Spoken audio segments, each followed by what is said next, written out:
মার্কিন যুক্তরাষ্ট্রের president Donald Trump সম্প্রতি বাংলাদেশের ডক্টর মোহাম্মদ ইউনূসের সরকারের সঙ্গে নিবিড়ভাবে কাজ করার আগ্রহ প্রকাশ করেছেন। মূলত ট্রাম্পের উপদেষ্টা ইলন মাস্কের পরামর্শেই এরকম আগ্রহ দেখাচ্ছে দেশটি। এরকম পরিস্থিতিতে ট্রাম্প তার দুজন বিশ্বস্ত কর্মকর্তাকে পাঠান বাংলাদেশে। তারা সরেজমিনে বাংলাদেশ ঘুরে এ নিয়ে একটি প্রতিবেদন উপস্থাপন করবেন প্রেসিডেন্টের কাছে। তাদের কাছে ডক্টর ইউনূসও ট্রাম্পের প্রতি কৃতজ্ঞতা জানিয়েছেন।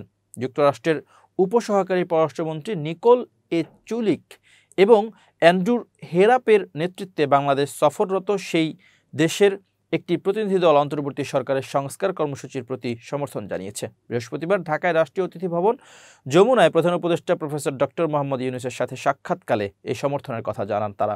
এ সময় তারা আঞ্চলিক শান্তি, নিরাপত্তা ও উন্নয়ন সংক্রান্ত বিষয় নিয়েও আলোচনা করেন প্রতিনিধি দলটি। বৈঠকে জাতীয় নিরাপত্তা উপদেষ্টা ডক্টর খলিলুর রহমান এবং ঢাকায় নিযুক্ত যুক্তরাষ্ট্র মিশনের প্রধান ট্রেসি অ্যান জেকস বন উপস্থিত ছিলেন। যুক্তরাষ্ট্রের কর্মকর্তারা বাংলাদেশে 12 লাখ রোহিঙ্গাকে আশ্রয় দেওয়ার উদারতার জন্য গভীর কৃতজ্ঞতা প্রকাশ করেন এবং এই ইস্যুতে অগ্রগতির জন্য প্রধান উপদেষ্টা অধ্যাপক মোহাম্মদ ইউনূসের নেতৃত্বকে ধন্যবাদ জানান। মিয়ানমার সরকার 1,80,000 রোহিঙ্গাকে রাখাইনে প্রত্যাবর্ষণের জন্য উপযুক্ত হিসেবে চিহ্নিত করাকে একটি গুরুত্বপূর্ণ অগ্রগতি হিসেবে উল্লেখ করেন প্রধান উপদেষ্টা। যুক্তরাষ্ট্রের উপসহকারী পররাষ্ট্রমন্ত্রী নিকোল এ চুলিক বলেন, আপনার দৃষ্টিভঙ্গি প্রশংসনীয় যে আপনি রোহিঙ্গা সংকটকে আলাদাভাবে না দেখে মিয়ানমারকে একটি সামগ্রিক প্রেক্ষাপটে বিবেচনা করছেন।